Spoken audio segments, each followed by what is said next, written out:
À la fin de cette vidéo, vous allez être capable de passer l'examen officiel Claude Code 101 et de rajouter cette compétence, cette skill de Claude Code à votre CV pour trouver un job. La raison, très simple, je n'ai jamais eu autant d'entreprises et d'entrepreneurs en ce début 2026 qui m'a dit on va fermer. Rien qu'hier, j'ai eu un responsable dans le BTP qui m'a dit une chose. On a raté le tournant de l'IA, on va mettre la clé sous la porte, dans 6 mois, on licencie tout le monde. Alors pourquoi aujourd'hui, je vais vous dire, travailler sur Claude Code? Parce que c'est le numéro 1 dans les entreprises actuellement. S'il y a une compétence que vous devez avoir sur le marché du travail, c'est celui d'avoir le diplôme de Claude Code 101. Et c'est exactement ce qu'on va faire dans cette vidéo. Je vais vous apprendre à créer des skills, les systèmes advanced, vous allez apprendre à coder des agents IA et surtout, à la fin, je vous expliquerai les erreurs fondamentales qu'il ne faut pas faire, que j'ai moi-même faites et qu'il ne faut absolument pas faire avec Claude. Je vous explique tout ça. Comprendre les systèmes agentiques, vous avez là une masterclass officielle basée sur le cours Claude Code 101 et à la fin de cette vidéo, vous allez immédiatement passer l'examen et rajouter cette compétence sur votre CV. Vous aussi, à la fin de cette vidéo, vous allez pouvoir dire « J'ai passé l'examen Claude 101 » et vous allez voir que vous allez faire partie des 1% aujourd'hui qui maîtrisent réellement l'IA grâce à cette compétence Claude Code 101. Dans cette vidéo, c'est maintenant.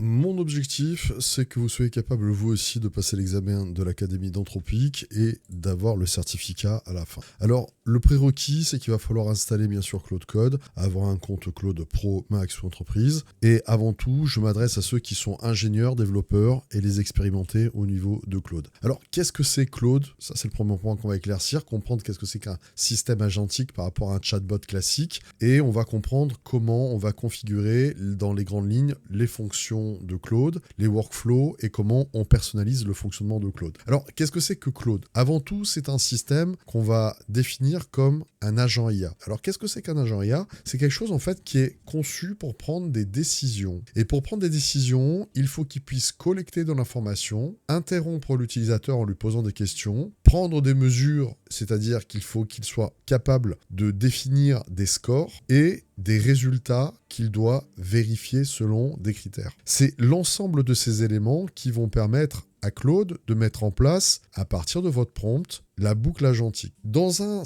échange standard avec une IA, ce qui se passe, c'est que votre prompt est envoyé, et qu'est-ce qui se passe derrière? Vous avez des probabilités qui se mettent en place, et vous avez une réponse. Mais cette réponse n'est rien d'autre que la probabilité des mots que vous avez indiqués.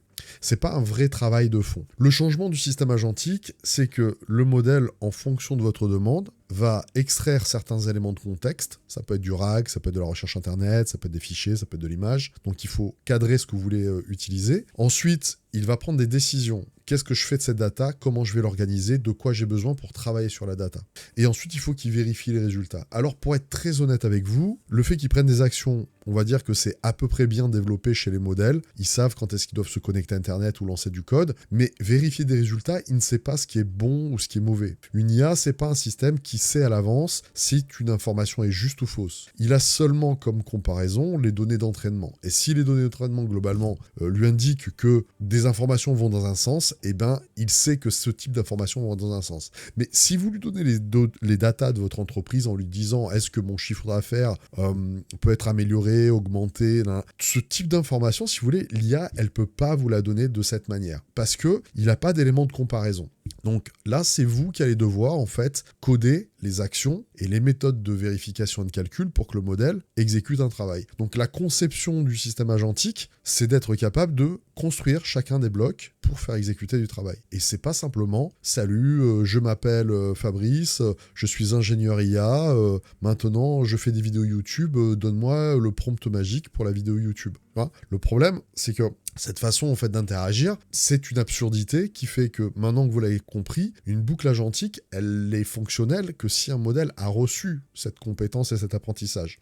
Mais dès qu'on va l'appliquer en fait dans le domaine entrepreneurial, le modèle ne sait pas qu'est-ce que c'est qu'un contexte pertinent par rapport à une entreprise. Et le contexte, attention, c'est pas le nom de votre boîte et ni le siret, ni parce que vous vendez des sèche-cheveux ou des formations sur Internet. C'est pas ça un contexte pertinent. Un contexte pertinent, c'est en fonction du type de résultat que vous voulez obtenir. Donc, c'est cette façon de coder les instructions qui changera complètement la donne au niveau du travail. Pourquoi on utilise le terminal plutôt que le desktop et le web app? Tout simplement parce que c'est la version qui va vous permettre un contrôle absolument parfait, d'avoir les dernières fonctionnalités déployées en premier, d'avoir les systèmes agentiques les plus avancés, le contrôle. C'est la seule interface, mais vraiment la seule, qui va permettre en fait de répondre à tous les problèmes qu'on a eu jusqu'à présent. D'une part parce que sur la partie des systèmes de raisonnement, c'est la seule qui va vous permettre d'être ultra chirurgical au niveau du travail, parce qu'on va pouvoir coder précisément la section des instructions manquantes quand le modèle ne trouve pas de solution à un problème. Donc on va pouvoir activer l'édition précise de séquences. Ensuite, parce qu'on a un mode qui est le mode advisor, qui est un mode supervisé, qui lui va permettre de utiliser votre modèle avec un autre modèle par-dessus. Alors il y a eu un changement dans les 24 heures. L'Haiku était dispo avec l'Opus 4.6, maintenant ils nous l'ont mis en 4.6 sonné. Ça veut dire qu'en fait, vous n'avez pas une seule IA, vous avez une IA qui est chapeautée par une IA. C'est-à-dire qu'automatiquement que vous travaillez, vous n'êtes plus dans la configuration d'avoir Claude seul, vous êtes automatiquement dans une balance avec une deuxième IA. Donc ça permet toujours de créer du token de raisonnement. Alors que quand Claude sent qu'il est dépassé, à un moment il s'effondre, comme toutes les IA. Alors que quand on a ce type de système, on va avoir un phénomène qui s'appelle une relance de ping-pong entre le système advisor et le système sonné, qui va proposer à Advisor, à travers la fonction Tool Advisor, à Haiku des solutions lorsque Haiku est bloqué. Donc les deux modèles continuent à réfléchir. Mais vous avez vu qu'il faut coder les instructions. Donc c'est exactement ce que ça permet de faire, en fait, cette section latérale, c'est qu'en fonction de ce qu'on est en train de faire, on va coder les instructions. Donc le terminal permettra de résoudre tous les problèmes aujourd'hui qu'on a sur les systèmes de boucle agentique. Je vous rappelle que chaque fois que vous allez interagir, c'est votre prompt, quand il va agir, s'il ne donne pas le résultat que vous attendez, ce sont les 3 éléments qu'il faut coder. La sélection des data contexte, quel type d'action le modèle doit prendre et comment il va prendre en compte que ce qu'il a fait est bon. Et donc, il faut lui donner une matrice de vérification pour savoir s'il doit recommencer une boucle ou s'il peut valider le résultat. Sinon, vous avez un système qui va donner des tokens, le modèle va rendre des tokens, mais sans comprendre ce qu'il a fait au milieu. C'est juste des probabilités, alors que là, ce sont des probabilités sélectives réorientées par des boucles d'action et de prise de décision. C'est un système agentique. Il y a un point qui va apparaître très vite, c'est la gestion du contexte. Alors, s'il y a une chose qui va vous apparaître assez rapidement, c'est que quand vous allez bosser, vous allez vous rendre compte que le contexte, ça va rapidement descendre. Alors, dans l'interface que vous avez là maintenant, vous ne le voyez pas, mais en fait, quand vous commencez des discussions, très rapidement, vous allez vous rendre compte que ça prend de la place.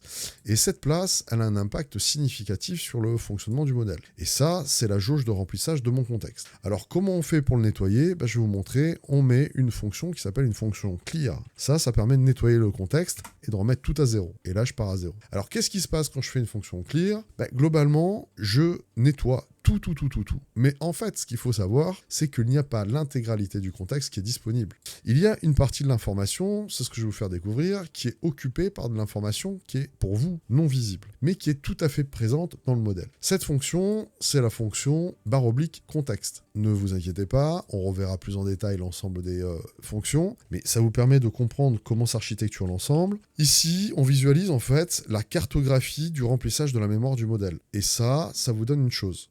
Toute la partie grise, c'est le système prompt. Après, j'ai une partie des outils. Après, j'ai du MCP tool. Donc, ça veut dire que les MCP, ils m'occupent déjà 3%. Vous comprenez ce qui va se passer? Probablement, c'est que les MCP, c'est un des plus gros consommateurs d'espace de la mémoire. Ensuite, on a des fichiers mémoire, on a des fichiers skill, on a des messages. N'oubliez pas, on est à 0. Enfin, on a juste un tout petit message, contexte. Donc, dans cette situation, vous vous rendez compte qu'on a déjà une partie qui est perdue. On a une zone qui s'appelle le compact buffer. Alors, qu'est-ce que c'est qu'un compact buffer? Il est juste ici. Dans mon cas, il est petit, mais dans votre cas, il sera beaucoup plus grand parce que vous allez voir que quand le modèle va arriver dans une zone de compactage, il va chercher à compresser l'information. Parce que la fenêtre contextuelle, est limité à 200 000 tokens chez Claude. Sinon, vous passez dans la version 1 million, 3 fois plus cher, et Claude, il le donne uniquement sur les plans max. Donc, si vous voulez bien travailler, il va falloir toujours travailler dans une zone optimisée. Alors, ça a un rôle plus important que ça, en fait. Comme nous l'a montré l'étude de Chroma, dès qu'on est dans des zones qui dépassent une certaine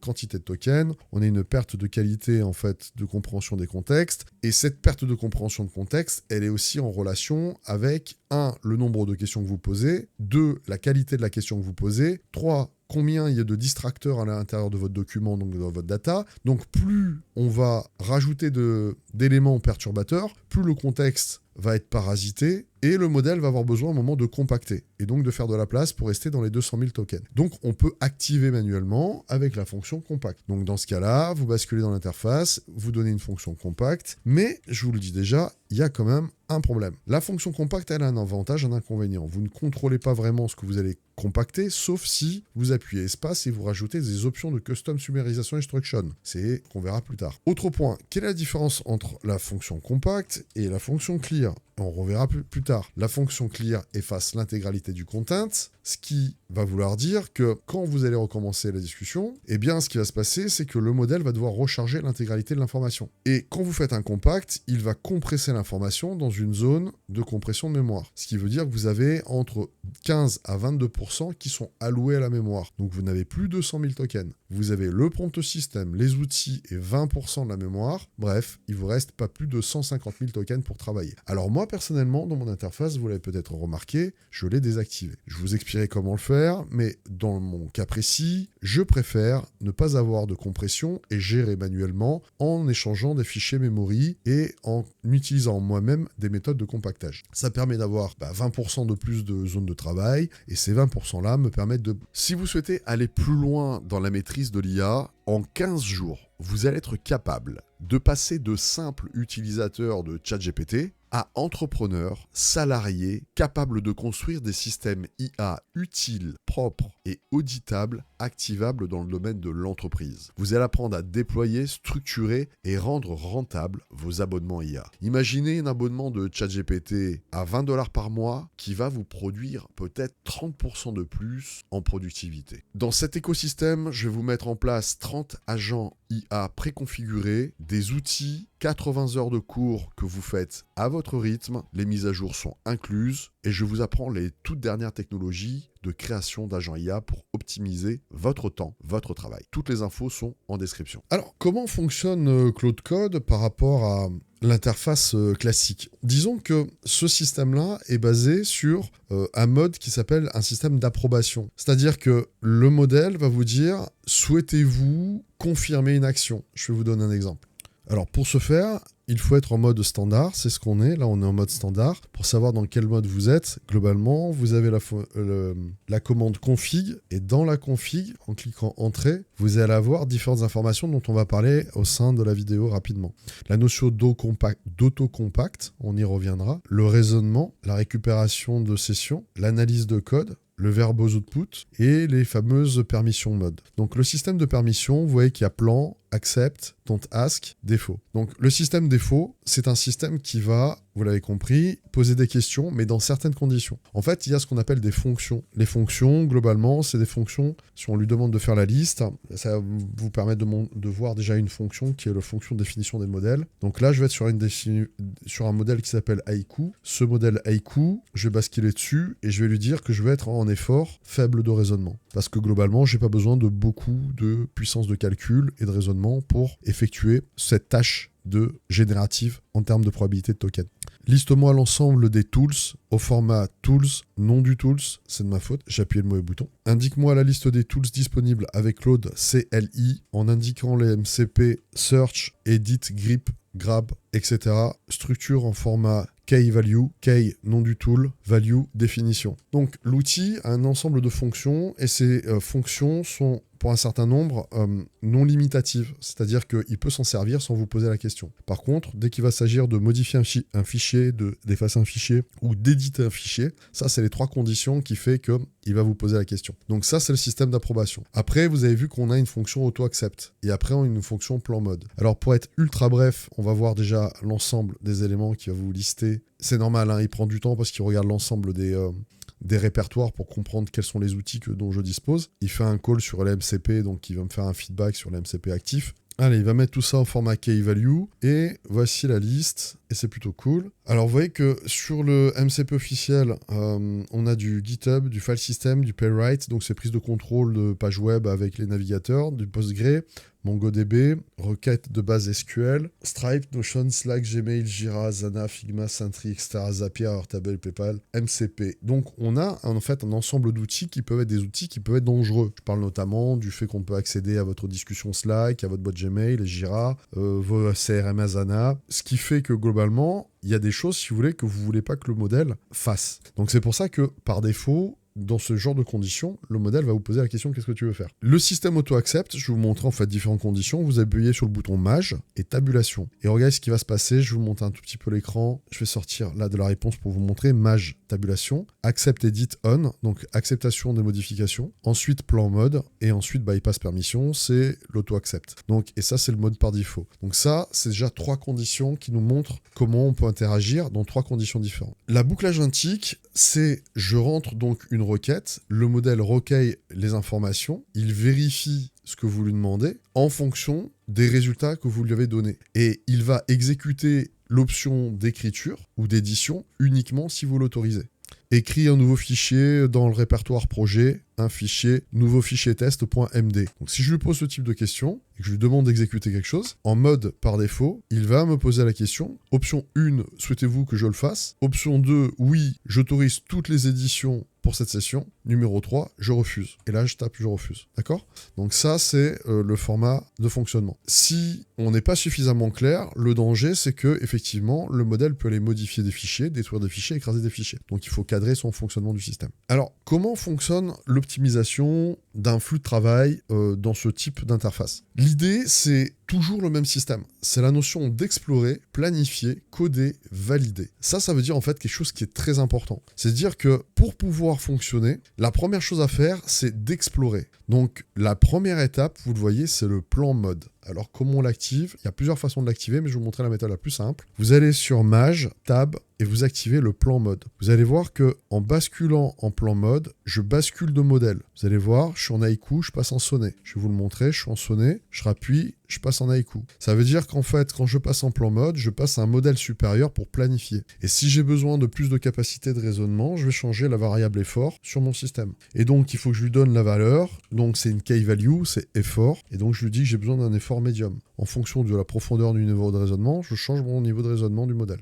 Le niveau de raisonnement, c'est la profondeur. Pour moi, aujourd'hui, ça m'a prouvé que il y a une relation directe entre le nombre de couches de système neuronal, le nombre de tokens qu'ils arrivent à produire et la relation qu'ils arrivent à faire avec les concepts. Donc plus on augmente ces 3 valeurs. Il y a toujours un équilibre à prendre, c'est que le plus n'est pas systématiquement l'ami du bien, parce que il peut, avec un excès de verbalisation, s'il est trop verbeux, mais c'est pas la tendance de Claude. En général, il m'est arrivé d'avoir des hallucinations de Claude, hein, mais en général, c'est pas une machine trop verbeuse. Voilà. Donc, par rapport à ChatGPT, j'ai moins de dérives. Alors que ChatGPT, lui, il peut me faire plus de dérives en mode high, extra high, il me dit des conneries. Mais Claude, non. Donc, ça veut dire que la première chose à faire, c'est de lui faire un plan.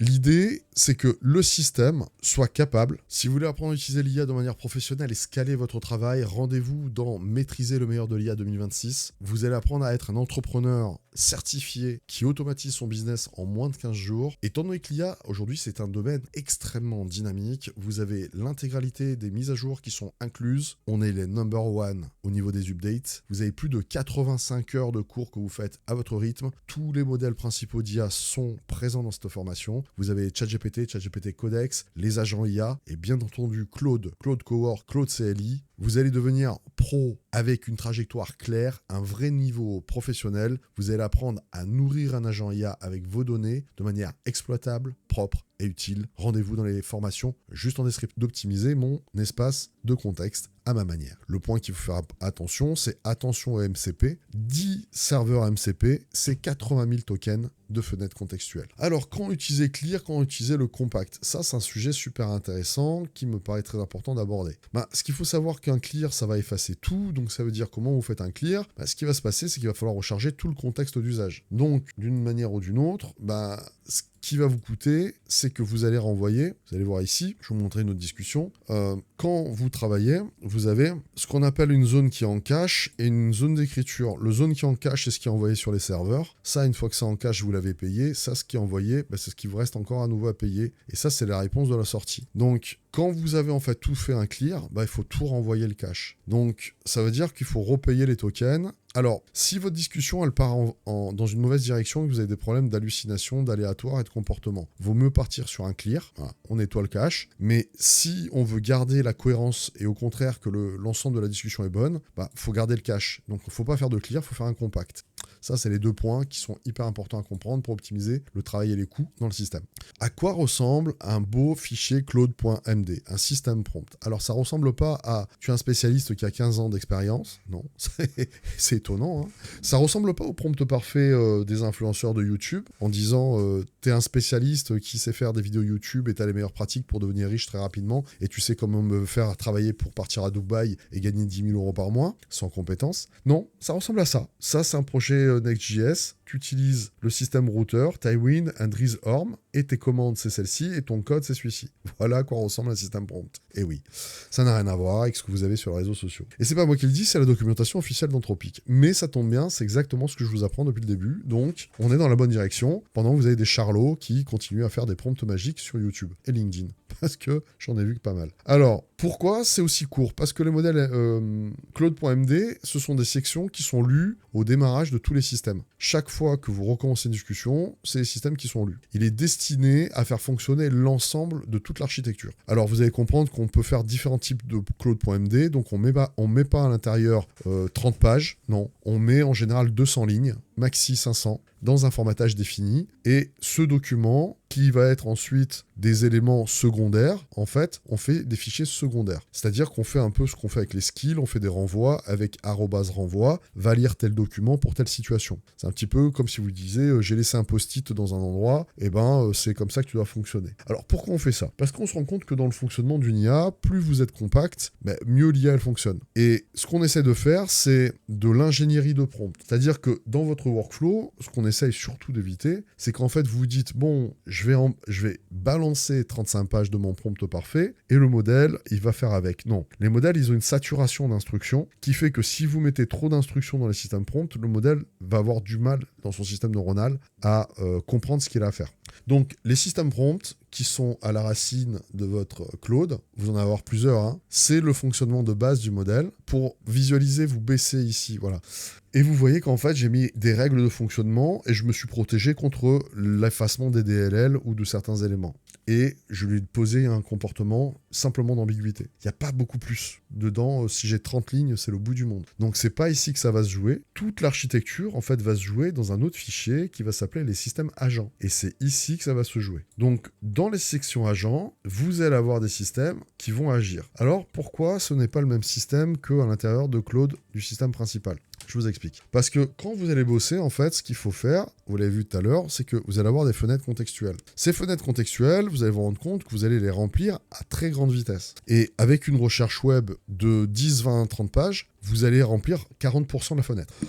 Alors, comment fait-on pour pouvoir continuer à travailler sans pourrir l'environnement? On va créer des agents, c'est-à-dire qu'on va créer un système de mémoire persistante avec un système chargé qui est avec son contexte à lui, son mode de fonctionnement à lui, qui lui va exécuter son boulot, va me garder ses informations d'un côté, et ensuite on va récupérer les infos de l'agent pour les réinjecter dans la conversation. Donc mon objectif, au final, c'est de faire bosser un système agentique et de ne pas augmenter ma jauge de contexte en cours, mais de récupérer le travail de l'agent. Ça a plusieurs intérêts. D'une part, ça permet d'éviter donc de saturer l'interface, de rester dans des zones où la stabilité est bonne d'écriture et de lecture et de compréhension, et ça me permet aussi de cloisonner des problématiques assez intéressantes, qui sont les injections de prompts, qui sont les éventuelles attaques, qui sont en fait des travaux bien spécifiques où, en fait, comme je vous l'ai dit, si on met trop d'instructions, les modèles ne les suivent pas et rentrent dans des désalignements de comportement. Donc, au final, ce qui va se passer, c'est qu'en fait, on code les instructions de votre système agentique. Mais vous inquiétez pas, les systèmes agentiques sont plus ou moins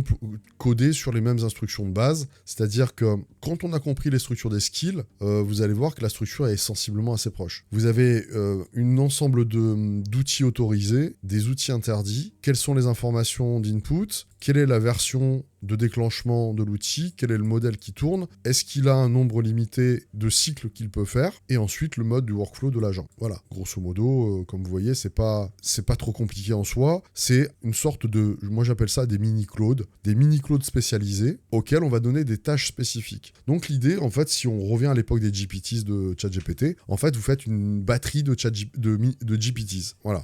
Ce sont des GPTs qui, différemment de GPTs, vont pouvoir être architecturé, c'est-à-dire que vous allez avoir un système header, c'est-à-dire qui va pouvoir coordonner plusieurs agents. Donc vous pouvez très bien avoir dans les architectures un système qui appelle un agent, puis un autre, ou deux agents simultanés. Donc ça se construit en fonction de certaines logiques, et vous avez donc des fonctions, des contextes, et toujours les MCP, les outils, le code et des fichiers mémoire. Donc l'architecture est toujours sensiblement la même. Ce qui nous amène donc à comprendre que dans les structures ici, on va avoir donc des systèmes cloud qui vont avoir leurs fichiers secondaires CloudMD avec par exemple une liste d'outils différentes, des restrictions, parce que lui je lui donnerai pas certaines fonctions. Et à l'intérieur, vous allez avoir des agents spécifiques. En général, les agents, vous les reconnaissez parce qu'ils ont une extension avec un nom .md. Donc ici, vous avez un répertoire agent, vous cliquez dessus. Vous avez un système qui s'appelle Aggregator. Vous avez la version, la description, le nombre de tours, le modèle, le nombre d'efforts, son rôle, le contexte d'activation et les fonctions Python qu'il active, les outils autorisés, le routage des variables et les données d'entrée et de sortie du système de schéma. Donc le système ici, il est basé sur un orchestrateur qui lui dit « Toi, t'es l'orchestrateur, tu as droit à ces outils et tu me gères les 3 agents suivants. » Donc, vous allez comprendre que en fait, on va dans l'hyperspécialisation. C'est fini, en fait, le prompt qui fait tout. C'est au contraire, il faut être ultra chirurgical et vous en sortirez d'autant mieux dans le fonctionnement du modèle. Ça, c'est la clé de la réussite aujourd'hui. Ça, comme vous l'avez compris, ça va permettre en fait de répondre vraiment à tous les problèmes. D'une part, parce que vous allez coder spécifiquement là où le modèle plante, vous codez les instructions système. Là où le modèle bloque, vous lui ajoutez un système aidant avec la fonction advisor. Et lorsque le contexte va pourrir à cause de l'excès de longueur, vous créez un système parallèle qui va, lui, travailler dans sa fenêtre, vous récupérez le travail et vous rebasculez dans une fenêtre où vous n'êtes plus qu'à la moitié à l'intérieur et vous n'allez pas surcharger de contexte externe votre système. Donc, en fait, on répond à toutes les problématiques et on évite de surcharger de, je sais pas moi, 250, 300 instructions le même agent parce qu'on va séparer, en fait, dans différentes interfaces. Il y a un outil qui est assez technique et qui est intéressant quand même d'évoquer. On va en parler. Ouais. Je pense que c'est important de vous introduire le concept pour comprendre après ce qui va se passer. C'est que, en fait, le comportement des modèles est dû à ce qu'on appelle du cloud.md. C'est-à-dire que quand un système comprend j'ai droit de faire ces 3 commandes, serveur, runtest et lint, qu'est-ce qui peut se passer ? Si le modèle il a trop d'instructions, il sature, il passe à côté. Si le modèle, pour une raison XY, il n'a pas pris en compte dans cette situation-là, ça peut arriver, une ligne sur des pages et des pages, la conversation est longue. Une ligne, mais je dis bien une ligne, mais malheureusement, il risque de vous exécuter quelque chose. Et vous n'auriez pas voulu que ça le fasse, parce que cette commande, elle pourrait poser un problème. Ok. Alors dans ce cas-là, qu'est-ce qu'on met ? On met ce qu'on appelle un hook. Alors le hook, c'est un système qui va être différemment du système CloudMD qui est basé sur de la reconnaissance sémantique. C'est un système qui va comprendre uniquement avec des mots le comportement. Alors que le hook, c'est une inscription dans les settings pour aller rechercher, donc c'est dans le fichier settings.json, pour aller rechercher les comportements en particulier d'un modèle. C'est-à-dire qu'on a en fait des hooks, ce qu'on appellera des déclencheurs, dans différentes situations. On a 26 déclencheurs différents qui vont pouvoir de suivre, par exemple, un outil, le nom d'un outil, une commande, le nom d'une commande, après le résultat, avant le résultat. Qu'est-ce que c'est comme objectif ? C'est que si une commande ou une action de commande qui pourrait être efface-moi tous mes fichiers de mon disque dur, lire les numéros de répertoire de tout votre environnement de clés API qui sont stockées sur votre PC. Voilà. Si le modèle détecte cette information, il va déclencher une commande. Et cette commande, c'est pas des mots, c'est une instruction code. Et cette instruction code, c'est un script qui permet de transformer en fait le comportement de modèle dans un format déterministe. C'est-à-dire qu'on va exécuter un script, JavaScript, dans la section qui s'appelle hook. Donc ici, c'est ici que vous avez des scripts qui vont se lancer et qui vont immédiatement orienter le modèle. Et ça, c'est pas de la probabilité. Ça, ce sont des scripts Donc, c'est l'exécution. Ça veut dire que il exécute du code. Donc, soit ça le bloque, soit ça l'active, soit ça active des conditions. Si les conditions ne sont pas validées, ça stoppe une fonction. Donc, on est purement sur la logique dev code. Point. Donc, l'objectif de ce système-là, c'est de créer en fait des comportements complètement déterministes. Donc, on l'utilise pas tout le temps, uniquement lorsqu'on a soit des fichiers importants, soit lorsqu'on veut vraiment contrôler ou corriger les 5% où le modèle ne suit pas les instructions. À partir de là, vous avez réussi normalement à avoir toutes les informations principales. Ce qu'il faut garder en tête, c'est que le système des sous-agents, c'est un système de délégation d'exécution et de récupération de data, que l'objectif, c'est ne plus du tout faire des systèmes dans lesquels on a en fait un agent global sur lequel on pose toutes les questions, mais qu'on va créer en fait un ensemble d'armées de GPTs, et ces GPTs, pour faire simple, on va maintenant les faire chapeauter par des agents supérieurs, et on va donc créer des fichiers de mémoire persistantes, et ces fichiers de mémoire persistante, ça me permettra donc de aborder le sujet.